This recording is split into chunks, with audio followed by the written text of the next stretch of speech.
नमस्कार, मेरा नाम अनूप नारायण सिंह है और आप बिहार टॉक के डिजिटल प्लेटफॉर्म को देख रहे हैं। लोकसभा चुनाव 2024 को लेकर बिहार में तैयारियां चरम पर है। ऐसे में हम आज आपको बताने जा रहे हैं उत्तर बिहार की 3 ऐसी लोकसभा सीटों के बारे में विस्तार से, जो सीटें हमेशा धारा के विपरीत ऐसे लोगों के कब्जे में रही है जो देश के प्रधानमंत्री के पद तक पहुंचे हैं। आज हम आपको बताने जा रहे हैं सिवान, महाराजगंज और सारण लोकसभा क्षेत्र का हाल। सबसे पहले हम शुरुआत करते हैं सारण लोकसभा क्षेत्र की, जहां से भाजपा के राजीव प्रताप रूढ़ी ने पिछले लोकसभा चुनाव में राजद के चंद्रिका राय को मात दी थी।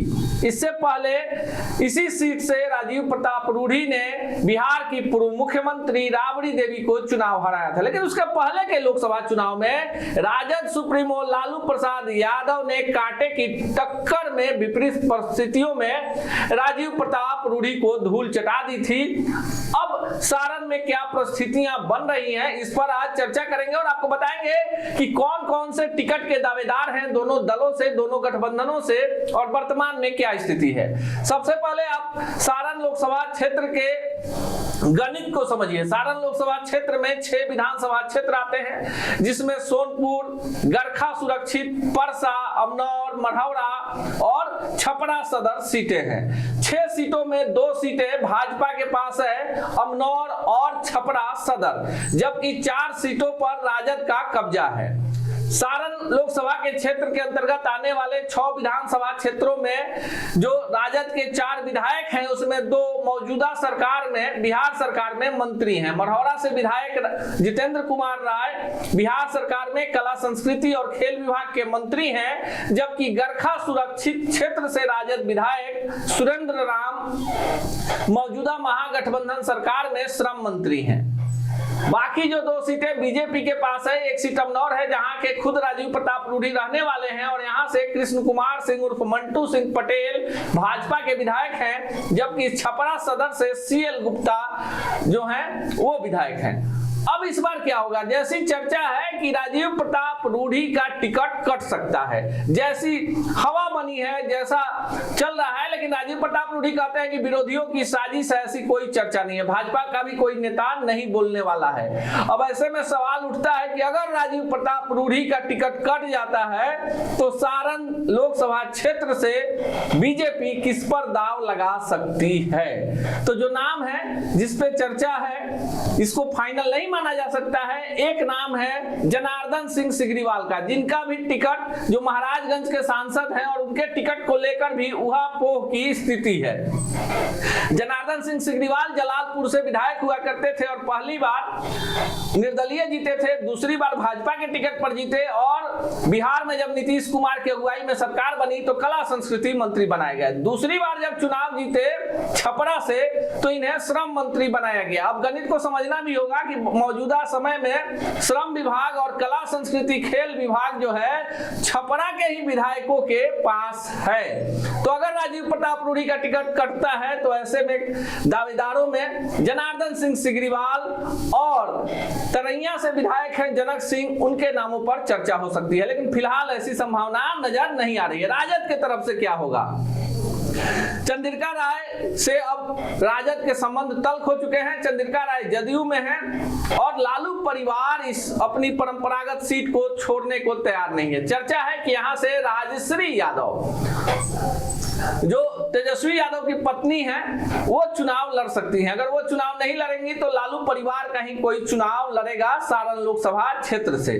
जो यहाँ का जातीय समीकरण है, यहाँ पर राजपूत और यादव मतदाता निर्णायक भूमिका में है। हालांकि अन्य जातियों के भी वोट बैंक जो है, उनकी गोलबंदी चुनाव परिणाम पर बड़ा असर छोड़ सकती है। राजद में अगर लालू परिवार का कोई व्यक्ति चुनाव नहीं लड़ता है तो ऐसी परिस्थिति में मढ़ौरा से राजद के विधायक और मौजूदा सरकार में मंत्री जितेंद्र राय, जिनकी तैयारी भी काफी पुख्ता है, वो वहां से उम्मीदवार हो सकते हैं। लेकिन जातीय समीकरण की अगर बात करें तो राजपूत बिरादरी से आने वाले बिस्कोमान के चेयरमैन और विधान पार्षद डॉक्टर सुनील कुमार सिंह के नाम को लेकर भी सुगबुगाहट है, और माना जा रहा है कि अगर डॉक्टर सुनील कुमार सिंह को राजद यहां से टिकट देती है तो राजपूत वोटों में राजद कहीं ना कहीं सेंध लगाएगी और MY समीकरण, दलित समीकरण, तमाम जो जातियों का वोट है राजद को मिलेगा और यहाँ पर राजीव प्रताप रूढ़ी या भाजपा का जो भी उम्मीदवार होगा उसे पटखनी देना आसान होगा। अब इसके बाद चर्चा करते हैं महाराजगंज का। देखिए महाराजगंज का जो भौगोलिक स्थिति है, महाराजगंज छपरा और सिवान जिले के बीच का एक लोकसभा क्षेत्र है। यहाँ से देश के पूर्व प्रधानमंत्री चंद्रशेखर भी चुनाव जीत चुके हैं। यहाँ से चुनाव जीतने वाले राम बहादुर सिंह केंद्र में मंत्री रहे। बाद के दिनों में महाराजगंज से गिरजा देवी, कृष्ण प्रताप सिंह उर्फ चुन्नू सिंह और प्रभुनाथ सिंह, उनके बाद उनको मात देने वाले राजद के उमाशंकर सिंह और वर्तमान में भाजपा के जनार्दन सिंह सिग्रीवाल यहाँ से सांसद हैं। महाराजगंज की बात करें तो महाराजगंज लोकसभा क्षेत्र में जो विधानसभा की सीटें हैं वो सीटें हैं तरैया, जहां से भाजपा के विधायक हैं जनक सिंह। दूसरी सीट है बनियापुर, जहां से राजद के विधायक हैं प्रभुनाथ सिंह के भाई हैं केदारनाथ सिंह। तीसरी सीट है महाराजगंज, जहां से कांग्रेस के विजय शंकर दुबे विधायक हैं। गोरियाकोठी सीट से भाजपा के देवेशकांत सिंह विधायक हैं। एकमा पर राजद का कब्जा है और माझी में जो CPIM है उसके विधायक हैं और काफी चर्चित भी रहे हैं। अब ऐसे में संभावना बनती है कि अगर सिग्रीवाल, जनार्दन सिंह सिग्रीवाल का 2 टर्म यहां से पूरा हो चुका है, दूसरी बार सांसद हैं, लेकिन तीसरी बार सांसद का टिकट उन्हें मिलेगा कि नहीं भाजपा से, इस बात को लेकर संशय की स्थिति है। अगर सिग्रीवाल को टिकट नहीं मिलता है तो टिकट किसे मिलेगा? तो देखिए दावेदार यहाँ कम नहीं है, दावेदार कई सारे हैं। सबसे प्रबल दावेदार हैं तरैया से विधायक हैं जनक सिंह, जो काफी वरिष्ठ हैं और अभी पार्टी की नजर में गुड बुक में है और इन्हें बिहार विधानसभा में विरोधी दल का सचेतक बनाया गया है। देखिए बड़ा पद होता है और पार्टी के कार्यक्रमों में भी जनक सिंह नजर आ रहे हैं। हालांकि भूमिहार बिरादरी से आने वाले देवेशकांत सिंह भी एक प्रबल दावेदार हैं, लेकिन जो जनक सिंह का पलड़ा है वो भारी है। कई सारे उम्मीदवार, अन्य उम्मीदवार भी हैं जो क्षेत्र में घूम रहे हैं, लेकिन माना जा रहा है कि यहाँ पर राजद अपने पूर्व प्रत्याशी और पूर्व सांसद प्रभुनाथ सिंह के पुत्र रणधीर सिंह पर दाव लगाएगी। रणधीर सिंह की तैयारी काफी प्रबल है। पिछले 2-3 वर्षों से गांव-गांव घूम रहे हैं, नुक्कड़ सभाएं कर रहे हैं, पसीना बहा रहे हैं और पिता को सजा मिलने के बाद सहानुभूति लहर को भी पूरे क्षेत्र में जगाने में सफल हुए हैं। तो जाहिर सी बात है कि इस बार भाजपा को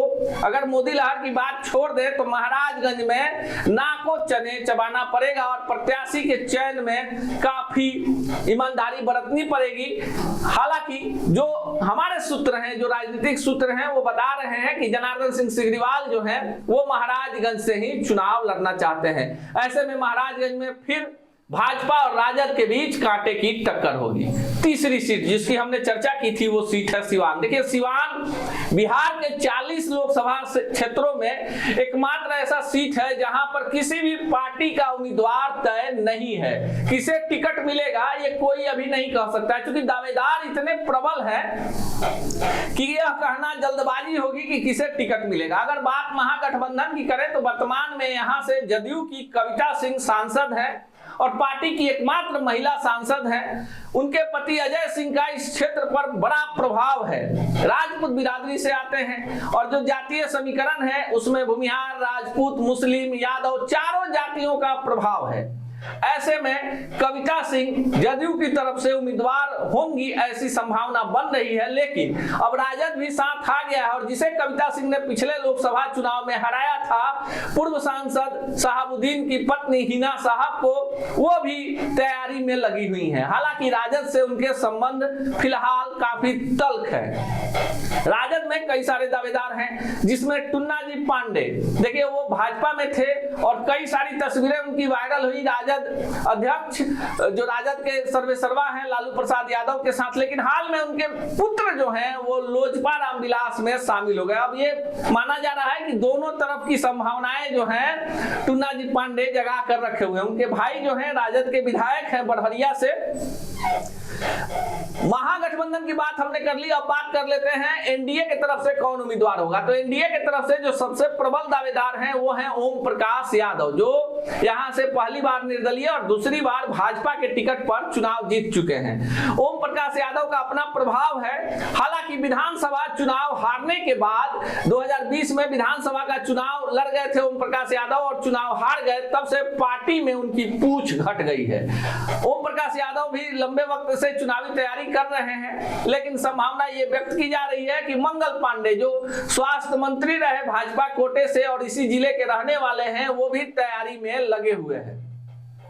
लोजपा की भी नजर इस सीट पर है कि अगर कविता सिंह को महागठबंधन टिकट देता है, ऐसे में भाजपा ये सीट लोजपा के लिए छोड़ सकती है और यहां से हिना साहब जो हैं वो लोजपा के टिकट पर चुनाव जीत सकती हैं।